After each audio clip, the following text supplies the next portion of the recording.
It stopped, so not too, but just a couple seconds. That's okay. all. Okay. All right. Any thoughts before we move on into the part that says a saint and a sinner? All right. Does anyone want to read a saint and a sinner? Or I can if no one wants to. I'll read some of it. Okay. Though Jesus spoke the parable before the cross, and his listeners would not have connected the parable to his sacrificial death, the parable anticipates the Pauline concept of justification by faith. Looking back to the cross, Paul explains why Christ became an atoning sacrifice for sins past and present.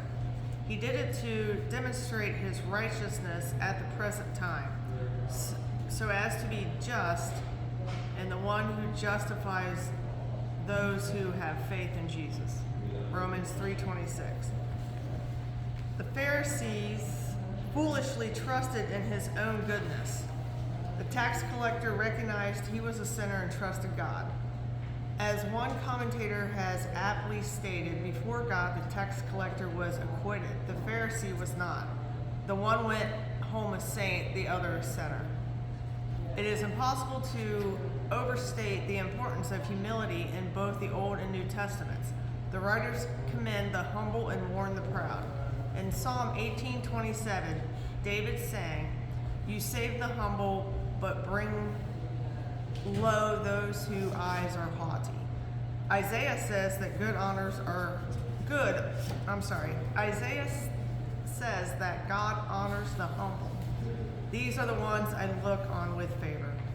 Those who are humble and contrite in spirit, who tremble at my word. Isaiah 66:2. I'm gonna let you take over from there because my contact's moving everywhere. Throughout his life, Jesus exemplified humility and stressed the necessity of humility for his followers. He said, "Take my yoke upon you and learn from me, for I am gentle and humble in heart, and you will find rest for your souls." Matthew 11:29. In his first sermon, Jesus stated, "Blessed are the meek, for they will inherit the earth."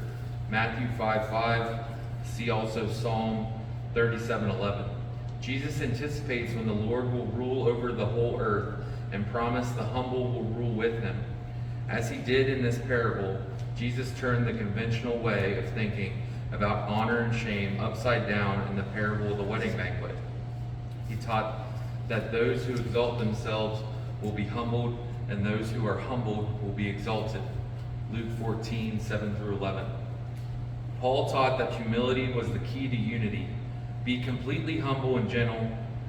Be patient, bearing with one another in love. Ephesians 4:2. To encourage humility, Paul quotes from an early hymn about the humiliation and exaltation of Jesus Christ. Though he pre-existed in all of the fullness of deity, Jesus willingly gave his divine rights to take on a human nature. He humbled himself, was obedient to God, and surrendered to the ignominious death on a cross. Because of his son's humiliation, God exalted him. He raised him from the dead and seated him at his right hand with honor and authority over all creation. Philippians 2:5-11. Peter urges that all believers to clothe themselves with humility because God opposes the proud but shows favor to the humble.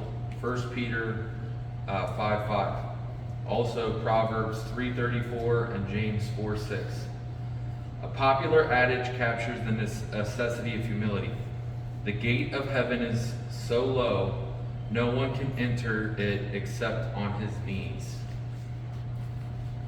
So this just kind of sums up really what we've all kind of been talking about and stuff like that, and that idea of staying humble in what we do, staying humble in our prayer.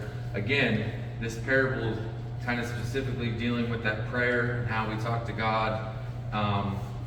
But I want to leave us on the memory verse from this chapter. It says, "For all those who exalt themselves will be humbled, and those who humble themselves will be exalted." And again, that is Luke chapter 14, verse 11. So with that, I hope we have a great rest of the day. I hope we have a great worship. For those of you at home, I hope you have a great day too. But let's go ahead and let's go praise God.